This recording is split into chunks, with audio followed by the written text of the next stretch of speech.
현재 LA 도심 곳곳이 불길에 휩싸인 화면은 1992년 로드니 킹 사건 당시 폭동이나 2020년 조지 플로이드 항의 시위를 떠올리게 합니다. 하지만 이번 LA 시위는 성격부터 다릅니다. 1992년에는 흑인 주민들이 배심원의 무죄 판결에 분노했고 2020년에는 경찰 폭력 자체가 불씨였습니다. 그런데 지금은 연방 이민 단속이 직접적인 방아쇠가 됐고 연방 정부와 캘리포니아 주정부가 정면으로 충돌하는 정치 대결 구도가 핵심입니다.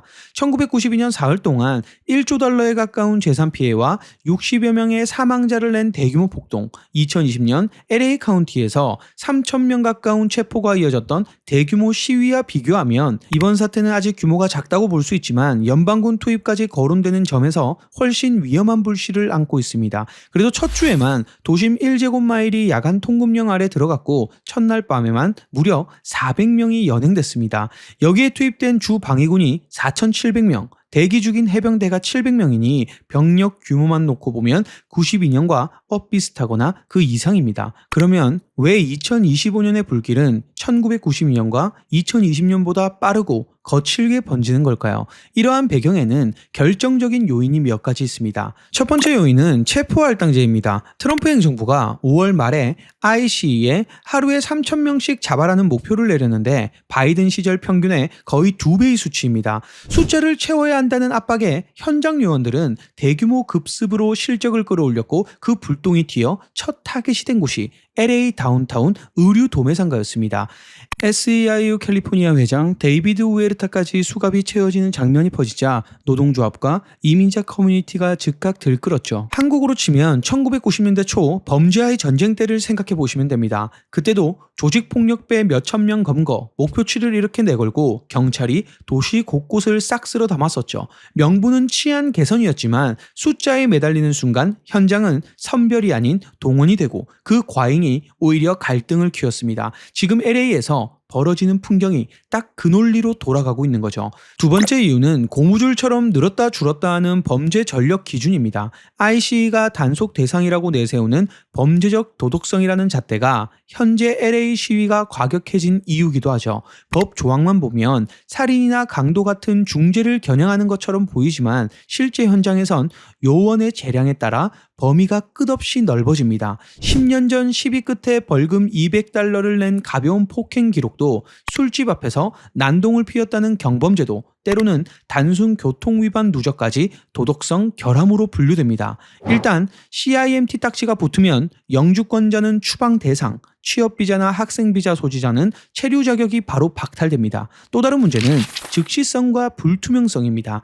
ICA의 전자파일링 시스템에 과거 경찰 기록이 실시간으로 떠오르면 현장 요원은 별다른 사전 통보 없이 체포, 구금, 추방까지 밀어붙일 수 있습니다. 쉽게 말해서 일단 구금을 시켜놓고 과거 전력을 털어서 뭐 하나라도 나오면 바로 추방시킬 수 있는 겁니다. 현장 재량이라 변호사를 부를 최소한의 시간도 주어지지 않는 경우가 많다 보니 시민이면 괜찮다는 안전망이 사실상 사라진 셈이죠. 이런 사례가 잇따라 언론에 보도되니까 이민자뿐만 아니라 시민권자 사이에서도 불안감은 증폭될 수밖에 없습니다. 내 기록 어딘가에 흠집이 있다면 언제든 끌려갈 수 있다는 불안이 퍼질 수밖에 없는 거죠. 세 번째 요인은 연방정부의 전례 없는 군사 개입입니다. 트럼프 대통령은 유섬 주지사의 동의 없이 주방위군 2,000명을 LA에 투입하겠다고 발표했습니다. 헌법학자들은 이를 주정부 권한을 침탈하는 초유의 조치라고 비판했지만 백악관은 도시는 무법천지라는 메시지를 반복했습니다.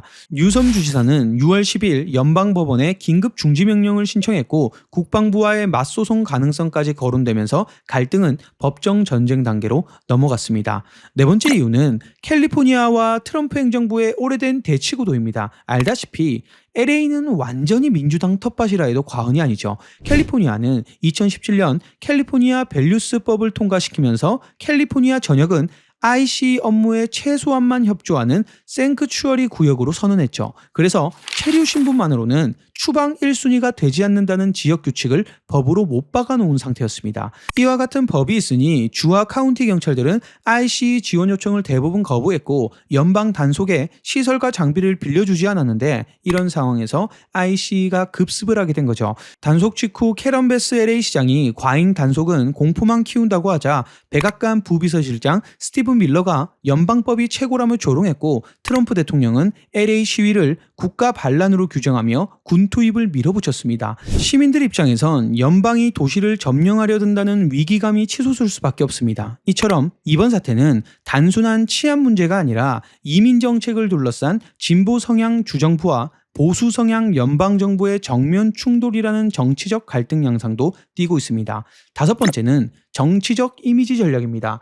낸시 펠로시는 1월 6일 의회 습격되는 미적대더니 LA엔 순식간에 군을 보냈다며 트럼프 행정부의 선택적 법과 질서를 지적했습니다. 불타는 자율주행차와 벤치를 던지는 시위대 모습이 전국 방송에 퍼질수록 대통령은 법과 질서 이미지를, 주정부는 무능이라는 낙인을 얻을 수 있게 되죠. 결국 폭력이 커질수록 연방의 강경책 명분이 강화되는 구조입니다. 마지막으로 초고속 추방 절차가 불을 지폈습니다. 단속 48시간 만에 몇몇 노동자가 국경 너머로 추방됐다는 보도가 나오면서 오늘 잡히면 내일은 국경 밖이라는 두려움이 현실화됐습니다. 불체자 입장에선 하루아침에 쫓겨나면 생존이 막막합니다. 사람이 굶주림 앞에서 가장 먼저 거리로 뛰쳐나온다는 역사적 공식이 딱 맞아떨어진 셈입니다. 그래서 가족과 동료들이 시간이 없다는 절박감으로 한밤중 도심으로 몰려왔고 충돌의 강도 역시 그 절박한 만큼 폭발적으로 커진 겁니다.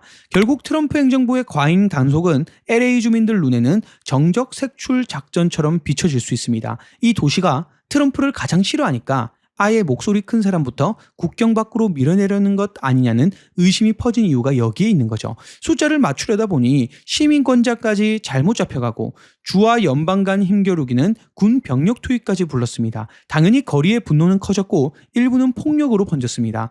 폭력적 시위 자체는 잘못된 행동이지만 이렇게 불을 붙인 사람이 누구였는지, 갈등의 트리거를 직시해야만 누가 책임을 져야 하는지도 무엇을 고쳐야 하는지도 분명해집니다. 그리고 그 질문에 끝까지 답을 요구하는 것, 그것이 LA가 이번에도 스스로를 지켜내는 길일 겁니다. 영상 시청해 주셔서 감사합니다.